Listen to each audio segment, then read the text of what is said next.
Makron Paşinyana görə ittiham edildi, gizlətmirəm dedi. Kanala abunə olub videoları bəyənməyi unutmayın. Ermənistana səfərindən sonra Fransa prezidenti Emmanuel Macrona ünvanlanan sual diqqət çəkib. Global Info az xəbər verir ki, Macrona sual ünvanlayan fransız jurnalist Ermənistanda seçkilərə müdaxilə ehtimalları və baş nazir Nikol Paşinyana dəstək amilinə diqqət çəkib. Jurnalist Macronun Paşinyana tam dəstəyini vurğulayaraq "Bəs bu seçkilərə müdaxilə hesab edilmir" deyə soruşub.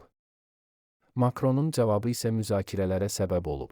8 ildir etibar etdiyim tərəfdaşımı dəstəklədiyimi gizlətmirəm. Bu, demokratik dövlətin sabitliyini pozmağa yönəlmiş informasiya manipulyasiyası ilə eyni deyil. Fərq ondadır ki, biz hər şeyi açıq şəkildə edirik. Digər tərəfdə isə xarici təsir vasitələr, Moskvanın göstərişi ilə həyata keçirilən müdaxilələr var, bu yolla demokratiyanı saxtalaşdırmağa çalışırlar. Mən saxtalaşdırmıram. Azərbaycan və Ermənistan yeni sənədlər imzalayacaq, Paşinyan detalları açıqladı. Azərbaycan və Ermənistan sülh müqaviləsinin bağlanmasından sonra sənaye əməkdaşlığına dair sənədlər imzalayacaq. Referans media xəbər verir ki, bu barədə Ermənistanın baş naziri Nikol Paşinyan deyib.